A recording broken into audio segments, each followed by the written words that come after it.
BJP के वरिष्ठ नेता सुधांशु मित्तल, फर्स्ट पोस्ट.com के editor in chief are Jagannathan और CNBC TV 18 की एग्जीक्यूटिव एडिटर शिरीन भान, आप सभी मेहमानों का स्वागत है। एक कॉन्टेक्स्ट सेट करने के लिए शिरीन, पहला सवाल आपसे कि इस वक्त जब लगता था कि 5% का ग्रोथ, 10% इन्फ्लेशन और अब रुपया 65 रुपए, डॉलर के सामने 65 का रुपया, जब ऐसी हालत हमारी हो रही है, वैसे में सरकार के जितने सिग्नल देने की कोशिश थी, मूड ठीक करने की कोशिश थी, वो सब बेकार होते हुए दिख रहे हैं। हालत कितनी सीरियस है? हालत काफी सीरियस है, काफी गंभीर है संजय जी। अगर हम बात करें कि किस प्रकार से अभी एक डेस्परेट सिचुएशन बना हुआ है, वित्त मंत्री है, कॉमर्स मिनिस्टर है, अभी वॉशिंगटन गए हुए हैं, ट्राई कर रहे हैं कि किसी प्रकार से इन्वेस्टर्स को वो किया जाए, भारत में FDI लेके आने की कोशिश की जा रही है। प्राइम मिनिस्टर ने एक हाई लेवल मीटिंग करी है मैन्युफैक्चरिंग के लिए, लेकिन वहां पर भी जिस प्रकार के सुझाव हमने देखे हैं वो 12 से 18 महीने की अगर रन रेट लेके चलेंगे तो तब उनको इंप्लीमेंट किया जा सकता है। शॉर्ट टर्म जिस प्रकार की एक क्राइसिस मैनेजमेंट की जरूरत है अभी, और क्या वो सुधार हो सकते हैं उस पे भी कंफ्यूजन है, क्योंकि जिस प्रकार से फेड ने जो अपना अनाउंसमेंट किया है उसके वजह जो इस प्रकार की आउटफ्लो हो रही है FII मनी की भारत से, उसके वजह से प्रेशर पड़ रहा है रुपये पर, तो टाइमिंग भी थोड़ी सरकार के लिए खराब चल रही है। तो क्या वो इमीडिएट सुझाव हो सकते हैं? ऐसा कोई शॉर्टकट मामला तो नजर में नहीं आ रहा है। तो डेस्परेट सिचुएशन है, क्राइसिस तो है, क्राइसिस सिचुएशन है और सरकार के उपाय, हालात बेकाबू हैं और वो जो उपाय हो रहे हैं वो काम नहीं आ रहे। जगन्नाथन साहब, अभी सरकार ये कहते हुए दिख रही है कि FDI लाना जरूरी है तो हम ये यात्राएं कर रहे हैं, लेकिन मुझे लगता है नैरेटिव बदल गया है। नैरेटिव ये बदला है कि आपकी मैन्युफैक्चरिंग देश के अंदर की टोटल टूट फूट गई है, ब्रोकन है कंप्लीटली। और अभी जब रुपया इस तरह का कमजोर हो रहा है तो एक्सपोर्ट पर फोकस करके आपको कमाई करने की जरूरत है। जैसा शिरीन ने बताया कि FII का पैसा बहुत तेजी से बाहर निकल रहा है। आपकी नजर में हालत कितनी खराब है? हालत तो बहुत ख़राब है, इसलिए कि आप जब विदेशी मुद्रा की ज़रूरत है तो आप वॉशिंगटन जाएंगे तो उससे कुछ नहीं होने वाला। प्रॉब्लम क्या है कि यहाँ के इन्वेस्टर्स और बिजनेसमैन इन्वेस्ट नहीं कर रहे हैं। जब तक यहाँ के बिग बिजनेसमैन इन्वेस्टमेंट नहीं करेंगे तो विदेशी लोग कहाँ से इन्वेस्ट करेंगे, क्योंकि इनके ही तो एंटरप्राइज में वो लोग इन्वेस्ट करेंगे, वो तो अलग अलग कोई इन्वेस्टमेंट तो नहीं करने वाले हैं। इसलिए वहाँ जाने की कोई ज़रूरत नहीं है। यहाँ पे जो करना है वो आप कीजिए। आप लोकल इंडस्ट्री और बिजनेस और लोकल सेवर्स और इन्वेस्टमेंट उनको कुछ कीजिए। वो अगर करेंगे तो विदेशी मुद्रा अपने आप आ जाएगी। आपने तो उल्टा किया वो कि शॉर्ट टर्म फ्लो मंगाया और अभी शॉर्ट टर्म फ्लो चला गया बेन बर्नांके के एक स्पीच से। ये तो गलत कर रहे हैं। बिल्कुल। संजय जी, आपने दो बहुत ही निष्पक्ष राय सुनी कि हालत कितनी खराब है और उसके जो इलाज होने हैं वो गलत हो रहे हैं। जब आपको यहाँ की चीजें ठीक करनी है तो आप FDI को लाने की बातें कर रहे हैं। इल्जाम यह है मेरा आप पर, ऐसा लगता है कि कांग्रेस और UPA सरकार ने मान लिया है कि अब चुनाव तक कोई काम तो होना नहीं है, इसलिए काम करते हुए दिखते हुए नजर आना है और कोई सीरियस प्रॉब्लम है नहीं हमारी लाइफ में। संजय जी, ऐसा कुछ नहीं है। सरकार काम कर रही है। सरकार की चिंता है कि कैसे ग्रोथ को बढ़ाना है और रुपए का अवमूल्यन कैसे रोकना है, बजट के घाटे को कैसे नियंत्रित करना है, इस दिशा में काम हो रहा है। लेकिन जो पूरी व्यवस्था है, पूरी जो इस समय की जो स्थिति है, वो सिर्फ हमारे नियंत्रण में नहीं है, किसी का नियंत्रण में नहीं है। पूरी दुनिया आर्थिक मंदी के दौर से गुजर रही है और ऐसे में जब हमारे रुपये पे मार पड़ रही है तो ये रुपये पे मार पड़ना मतलब सिर्फ कांग्रेस पार्टी की समस्या है, किसी सरकार की समस्या नहीं है। ये देश का एक बड़ा संकट है। मैं एक उदाहरण दूंगा कि जैसे आतंकवाद एक देश की सुरक्षा से जुड़ा हुआ संकट है, इसके खिलाफ पूरे देश को लड़ना चाहिए, बिल्कुल उसी तरह से जब रुपया टूट रहा हो तो ये किसी पॉलिटिकल पार्टी का मुद्दा नहीं बल्कि पूरे देश की समस्या, और ऐसे में सबको मिलजुल के काम करना चाहिए। उसके क्यों नहीं हो रहा?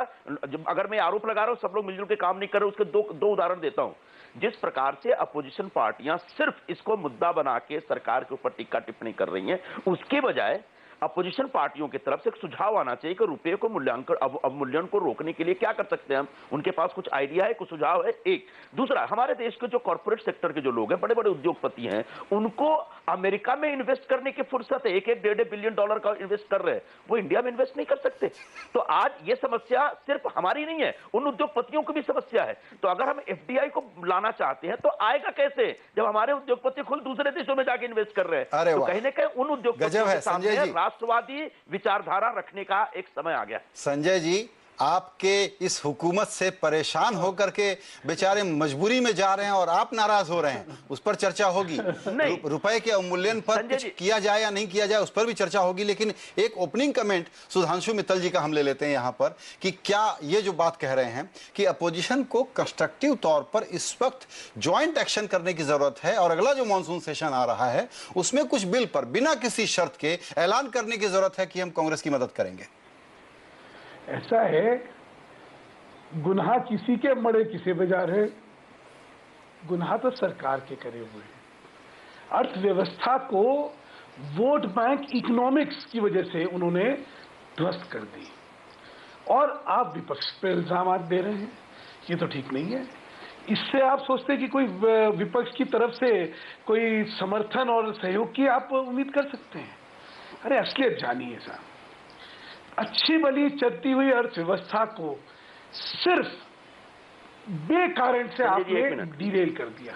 मैं चालू करता हूं, एक एक चीज गिनवाना चालू करता हूं। आप सारा वोडाफोन वाला केस देख लीजिए। देखिए, आप सब ध्यान रखिए कि एक जमाना था ब्रिक को लेके देश में कितना, विश्व में कितना उत्साह था। भारत उन डेस्टिनेशंस का पार्ट था जहां पे लोगों को लगता था कि ये सबसे बढ़िया इन्वेस्टमेंट अपॉर्चुनिटीज हैं, सबसे बड़ा। देखिए, और इसके लिए अपॉर्चुनिटी को जब अगर आपको सस्टेन करना होता है तो जो कंसिस्टेंसी ऑफ पॉलिसी जिसको कहते हैं वो क्रिटिकल होता है।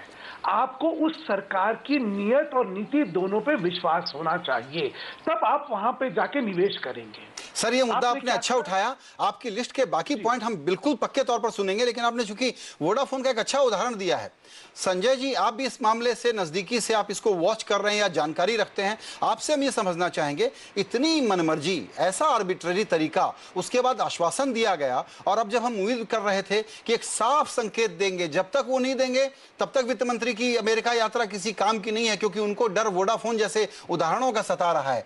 क्या सरकार आने वाले दिनों में, अगले कुछ हफ्तों में, पार्लियामेंट सेशन शुरू होने के पहले इस पर सफाई देगी? देखिए, सबसे पहले तो जो गार के सारे प्रोविजन है उनको 2014 या 16 तक पोस्टपोन कर दिया गया है। एक, जहां तक वोडाफोन का विषय है, वोडाफोन का पूरा केस मतलब कहीं ना कहीं वोडाफोन की दादागिरी थी साहब। आप एक हिंदुस्तान से बाहर कोई एक कंपनी काम कर रही है, हिंदुस्तान के मार्केट में धंधा कर रही है, हिंदुस्तान से कमाई कर रही है, वो बाहर की कंपनी किसी तीसरी कंपनी को अपना पूरा बिजनेस बेच देती है और उसके ऊपर बड़ा अप्रिसिएशन लेके निकलती है, और आप कहते हैं कि भारत सरकार को कुछ नहीं मिलना चाहिए। कि मुझे लगता है ये कुछ ज्यादती थी। हाँ, इसके ऊपर आमने सामने बैठ के एक रास्ता निकाला जा सकता था। मैंने जो अपोजिशन के बारे में बात की उसकी बात समझिए।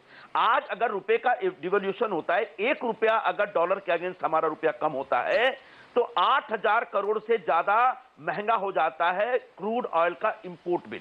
अभी जो 8,000 करोड़ रुपए का ज्यादा भार पड़ेगा वो हिंदुस्तान के हर नागरिक पे पड़ेगा, और जब हिंदुस्तान के हर नागरिक की आर्थिक सुरक्षा का संकट आता है तब तमाम पार्टियों को मिलकर काम करना चाहिए, तमाम उद्योगपतियों को मिलकर काम करना चाहिए, कि क्योंकि हमारे हाथ में नहीं है। पूरा अमेरिका, यूरोप पूरा तबाह हुआ पड़ा है। अमेरिका ने जो एक स्टिमुलस पैकेज के नाम पे ट्रिलियंस ऑफ डॉलर नहीं, देखिए संजय जी उसका असर, उसके असर के स्वरूप, संजय जी माफ करिएगा, ये जो बहाना है, 1 मिनट माफ करिएगा, अब दोनों अभी एक छोटा सा पॉइंट है मेरा, वो ये है कि ये ग्लोबल फैक्टर को ब्लेम करके अपनी जो गलती है उसको छुपाने की कोशिश हम लोग क्यों करते हैं, इस पर भी आप दोनों से सवाल होंगे। छोटा सा ब्रेक लेकर के अभी तुरंत इस चर्चा में वापस लौटते हैं।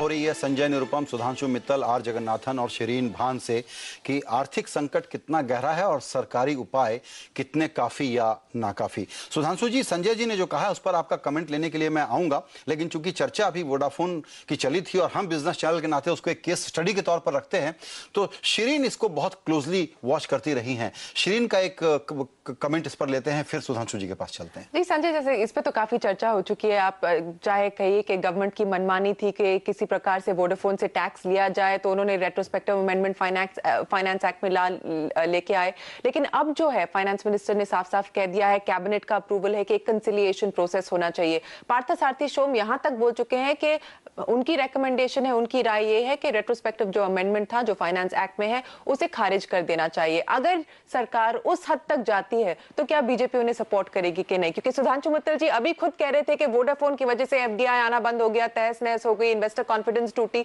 तो क्या बीजेपी सपोर्ट करेगा अगर सरकार उस हद तक आएगी? बिल्कुल। शिरीन ने जो सवाल पूछा सुधांशु जी, आपको उसका जवाब देना चाहिए और संजय जी भी यही कह रहे हैं कि आइए हाथ मिलाइए, मिल करके काम करते हैं। तो अगर ये अमेंडमेंट आए पार्लियामेंट में सरकार की तरफ से वोडाफोन के मसले पर, बीजेपी समर्थन करेगी?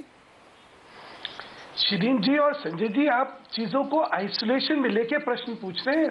इसको आइसोलेशन में नहीं लीजिए, सारी व्यवस्था और सारे आचरण और सारी नीति को समझिए। कोई एक चीज जो होती है उससे सारी चीजें नहीं हो जाती हैं। मैंने जैसा कहा कि लोगों को आज सरकार की नीयत और नीति दोनों में ही क्योंकि शक है, इसलिए बाहर से कोई आने को तैयार नहीं है। और ये पहला एक समझ लीजिए कि पॉलिसी कंसिस्टेंसी जो होती है इन्वेस्टर के लिए क्रिटिकल है। यहां तो कब आप क्या बदल दें कोई भरोसा नहीं है। आज सरकार की विश्वसनीयता क्योंकि खत्म हो गई है, ये सबसे बड़ा कारण है। पर सुधांशु जी, अगर मैं आपसे एक और सवाल, ठीक है, अगर हम आइसोलेशन में वोडाफोन का मामला नहीं ले, लेकिन अगर हम दो दूसरी बातों पे बात करें, जीएसटी पे प्रणब मुखर्जी के टाइम से चर्चा चल रही थी, नेगोशिएशन चल रही थी, बातचीत चल रही थी। अब सुशील मोदी तो रहे नहीं, उनके एम्पावर्ड पैनल के चर्चे में लग रहा था कि जीएसटी अब हो जाएगी। अगर जीएसटी हो जाती तो इंडियन इकोनॉमी को कितना बेनिफिट होता, कितना लाभ होता, ये सबको मालूम है। वहां पर बीजेपी ने वापस मुंह फेर लिया कि जीएसटी भी नहीं होने देंगे। एफडीआई की अगर हम बात करें तो एफडीआई, बीजेपी कहती है एफडीआई हम उसके सपोर्ट में है, लेकिन एफडीआई रिटेल की बात करें तो उस पर आप मुकर जाते हैं।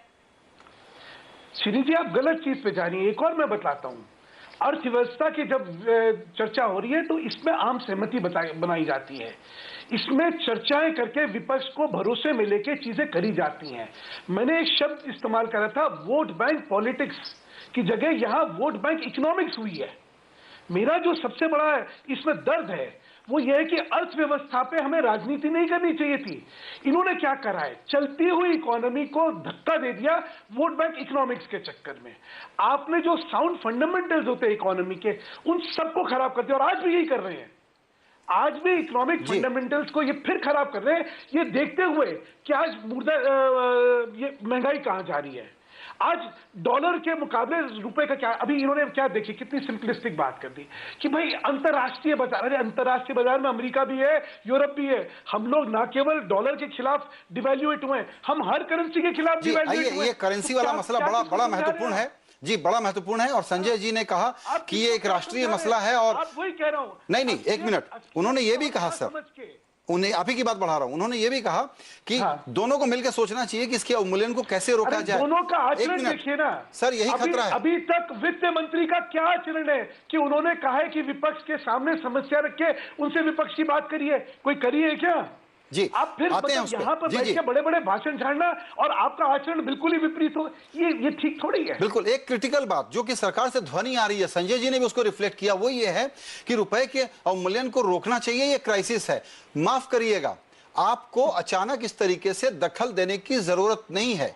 इस बाजार में आप इस रुपए के अवमूल्यन को, सेबी और आरबीआई ने जो एक्शन लिए उससे आप नहीं रोक पाए हैं, वो फेल हो गया है। जगन्नाथन जी, क्या रुपए के डिवैल्यूएशन को रोकना सरकार की चिंता होनी भी चाहिए?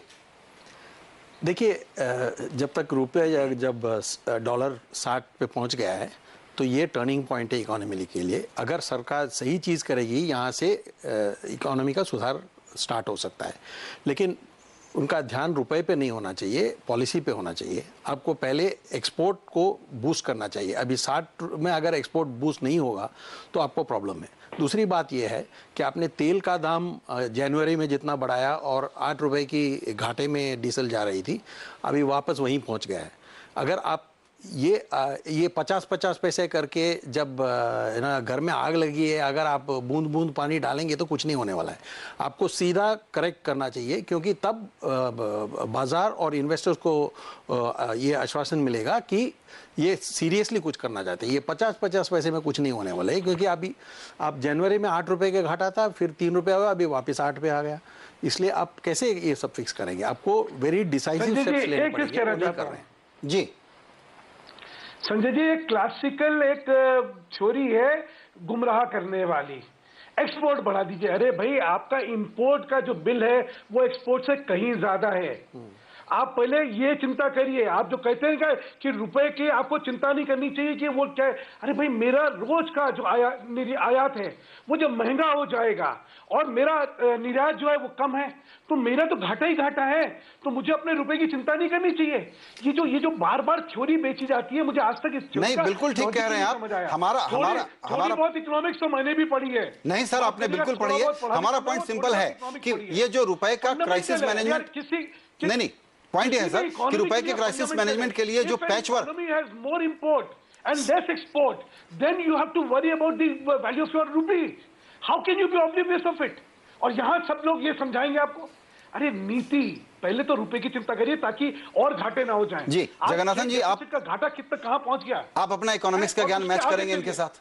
नहीं, मैं सिर्फ इतना कह रहा हूं कि आप रुपए की आप जो कॉजेस हैं, रुपए जिस कारण से वो गिर रहा है, अगर वो फिक्स करेंगे तो रुपया अपने आप एडजस्ट हो जाएगा। वही मैं कह रहा हूं। मैं ये नहीं कह रहा हूं कि रुपया 60 पे रहना चाहिए। नहीं, बिल्कुल एक दिन में नहीं होगा। और यही शिकायत हमारी है सुधांशु जी, आपकी और हमारी शिकायत बिल्कुल कॉमन है। और वो ये है संजय निरुपम जी की सरकार से कि आपने जो लॉन्ग टर्म कदम उठाने थे वो नहीं उठाए। अभी रुपए के डिवेल्युएशन में भी जो पैच वर्क कर रहे हैं वो आपका चल नहीं रहा है। पैच वर्क चल नहीं रहा है। संजय जी से इसका जवाब मांगेंगे एक छोटे से ब्रेक के बाद। सारे कदम गलत उठा रहे हैं यहां, शॉर्ट टर्म लॉन्ग टर्म सारे गलत उठा रहे हैं।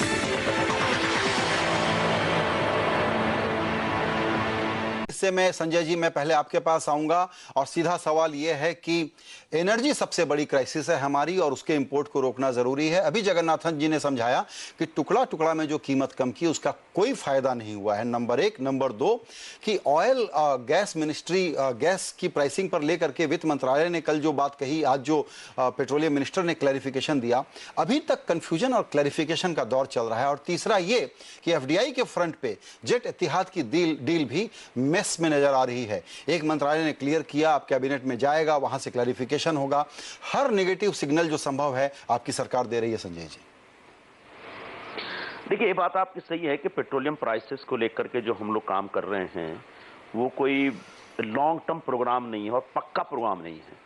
क्या होता है, आपका ऑयल पुल डेफिसिट बढ़ता जा रहा है।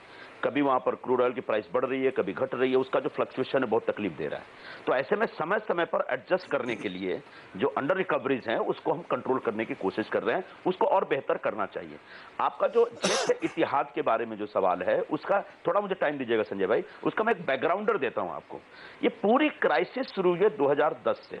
2008 में जब पहली आर्थिक मंदी आई, उस आर्थिक मंदी में जब दुनिया के सारे बड़े बड़े देश तबाह हो गए, तब हिंदुस्तान बहुत अच्छे ढंग से निकला। उसके दो कारण थे, एक तो स्टिमुलस पैकेज था और एक इन्वेस्टमेंट का बड़ा अच्छा क्लाइमेट था यहाँ पे। 2010 आते आते, आप माफ करिए मैं बोलूंगा तो आप बोलेंगे कि आपको बोलने का हक नहीं है, लेकिन सीएजी की रिपोर्ट और रिपोर्टों के बाद जिस प्रकार से ड्रामा तमाशा उत्पात मचाया गया, उससे और कुछ नहीं हुआ। हिंदुस्तान में जो निवेश की जो एक क्लाइमेट थी उसके ऊपर जबरदस्त असर पड़ा और वहीं से हमारी अर्थव्यवस्था के ऊपर असर पड़ा। उसके ऊपर से क्या हुआ, 2011-12 आते आते, एक बार रुकना संजय भाई, 2011-12 आते आते आर्थिक मंदी का एक सेकेंड फेज शुरू होता है, दूसरा दौर शुरू होता है। जब दूसरा दौर शुरू हुआ तब तक हम अपना स्टिमुलस पैकेज बंद कर चुके थे, क्योंकि लोगों ने कहा साहब 1.5 लाख 2 लाख करोड़ रुपए का स्टिमुलस पैकेज दे रहे उद्योगपतियों को, इसका क्या मतलब है। तब तक आयात और निर्यात का जो पूरा गैप है, करंट अकाउंट डेफिसिट है, वो बढ़ गया था। हमारी जो बजटरी डेफिसिट थी वो बढ़ती चली जा रही थी। जीडीपी 2010 तक ठीक ठाक था, उसके बाद प्रभाव में आया। तब तक जो एफडीआई का जो पूरा क्लाइमेट था वो खराब हो चुका था। ऐसे में पहली बार एक बड़ा एक जेट ने इतिहाद के साथ डील करके एक बड़ा पैसा लाने का प्रयास किया है। अब इस पैसे को लाने को जिस तरीके से स्कैन कर रहे हैं हम कि कैबिनेट का अप्रूवल नहीं है जी, इस अपोजिशन ने बोला कि ये गलत है जी, वो नेता ने बोला ये गलत है जी, सरकार कहीं ना कहीं साफ सुथरे ढंग से पेश आने के लिए उस पर कार्रवाई कर रही है, इससे और कुछ नहीं होगा। बाकी जो इन्वेस्टर्स हैं वो बेचारे परेशान होंगे। बिल्कुल वही तो हमेशा एक पॉलिटिकल पॉइंट स्कोर करने के चक्कर में रहते हैं, सोचते नहीं कि हमारे देश का क्या होगा, अर्थव्यवस्था का क्या होगा। इसीलिए सरकार को बिल्कुल मना कर देना था कि ये सफाई और इसमें डिले बिल्कुल नहीं चलेगा। सुधांशु जी, आपने इनकी एनालिसिस सुनी संजय जी की, काफी कन्विंसिंग है एक तरीके से। तो संजय भाई, एक कहावत थी, जेब में नहीं जाने अम्मा चली बुनाने। आज अर्थव्यवस्था का क्या हो रहा है और ये नई नई स्कीमें अनाउंस करने में लगे हुए हैं। जी। ये क्यों, मैंने कहा ना, ये वोट बैंक इकोनॉमिक्स कर रहे हैं। और इस इकोनॉमिक्स के ट्रैप में, इस सवाल मैंने पूछा था, इस इकोनॉमिक्स के ट्रैप में आप आएंगे और फूड सिक्योरिटी बिल का। सुधांशु जी एक मिनट, आपसे खत्म कर लूं। संजय भाई एक मिनट, एक मिनट यील्ड करिए। मैंने आपसे एक सवाल मिनट बचा है सर, बोलिए 30 सेकंड रुपए का जो डिवैल्यूएशन हो रहा है उसको रोकने का आपके पास क्या सुझाव है? एक लाइन में सुझाव दीजिए। आप कैसे रोक सकते हैं जब दुनिया में इतनी बड़ी आर्थिक तबाही चल रही हो? सरकार की विश्वसनीयता, ये सब भाषण, विश्वसनीयता, नीति और नियम, इससे अर्थव्यवस्था नहीं चलती। सुधांशु जी बोलिए, सुधांशु जी का समय है भाई, बोलिए। अब आपने बोल लिया, मेरी भी सुन लीजिए। बोलिए। सारा प्रश्न जो है विश्वसनीयता का है। आज हिंदुस्तान का उद्योगपति आपके पीछे खड़ा होने को तैयार नहीं है। आज एफआईआई आपके पीछे खड़े होने को तैयार नहीं है। आज विपक्ष आपके साथ खड़े होने को इसलिए तैयार नहीं है क्योंकि आप राजनीति कर रहे हैं। चलिए, अर्थव्यवस्था के बारे में असली अंदाज यही लेने की कहता हूं मैं जी। सुधांशु जी, आज भी कहता हूं, माफ करिएगा, समय की कमी है, लेकिन यही अंदाज लगाने के लिए हम यहाँ बात करने के लिए आज बैठे थे कि मॉनसून सेशन आ रहा है। सबसे बड़ा एजेंडा कांग्रेस का फूड सिक्योरिटी बिल और इधर बढ़ती हुई इकोनॉमिक क्राइसिस। आने वाले हफ्तों में क्या होगा, इसका फाइनल एक एक लाइन का टेक अवे शिरीन और जगन्नाथन से। शिरीन, मुझे तो नहीं लगता कि बीजेपी फूड सिक्योरिटी बिल पर सहमति देगी गवर्नमेंट को। आज एक मीटिंग हुई है समाजवादी पार्टी चीफ मुलायम सिंह यादव की और प्राइम मिनिस्टर की, देखते हैं उसके बाद क्या होता है। लेकिन बीजेपी ने तो अपनी राय साफ कर ही दी है कि फूड सिक्योरिटी बिल इस हालात में तो वो आने नहीं देंगे। बिल्कुल। और संजय जी और सुधांशु जी जो अच्छे दोस्त हैं, आपस में जैसी बातें कर रहे हैं, उसमें भी इस सेशन में कोई काम नहीं होने वाला। इस सेशन में नहीं, चुनाव तक कोई काम नहीं होने वाला। नहीं, काम तो होगा एक बार, लेकिन क्योंकि कांग्रेस का जस्टिफिकेशन यही था कि ये लोग डिसरप्ट कर रहे थे इसलिए हमने ऑर्डिनेंस लाई है, इसलिए मुझे लगता है कि इस बार ये लोग डिसरप्ट नहीं करेंगे संजय भाई। लेकिन अगर फूड सिक्योरिटी बिल में बाधा नहीं डालेंगे बीजेपी। जी बिल्कुल। संजय जी माफ करिएगा, मेरे प्रोड्यूसर का सख्त आदेश है कि कार्यक्रम का मेरा समय समाप्त हो गया। एक लाइन बोलता हूँ जी, एक लाइन बोलता हूँ जी, एक लाइन में बोलता हूँ। 4-5 महत्वपूर्ण विधेयक पेंडिंग पड़े। एक फूड सिक्योरिटी बिल जो अधिनियम के तौर पे आ गया है, अध्यादेश के तौर पे आ गया है। दूसरा लैंड एक्विजिशन, तीसरा direct tax code, land acquisition act. इन तमाम विधेयकों को भारतीय जनता पार्टी को भारत के हित में, देश के हित में, जनता के हित में समर्थन करना चाहिए। इंशाअल्लाह आप पास कराइए, इंशाअल्लाह पास कराइए। ऑन एयर सुधांशु मित्तल से आपको हम लड्डू खिलवाएंगे। से कहिए इनके बारे में आम सहमति बना ले, वो नेता प्रतिपक्ष को बुला के कहें इसमें क्या क्या करना है अपने को, उसके हिसाब से आम सहमति बना ले, ये सारी हो जाएगी। आप जो है अहंकार में अपना सत्ता का चला रहे हैं। आप बात करें बिना चीजें कर रहे हैं जब आपके पास मैंडेट नहीं है लोगों का। तो इसलिए मेरा कहना, अगर वाकई करना है ना, तो पार्लियामेंट्री मैनेजर्स के पास ये न्योता बातचीत करने का आएगा। सुधांशु जी, संजय जी आपको इन्विटेशन भिजवाना चाहिए और विपक्ष के साथ इज्जत के साथ बात करना चाहिए। आपका समय निकालने के लिए बहुत शुक्रिया, धन्यवाद।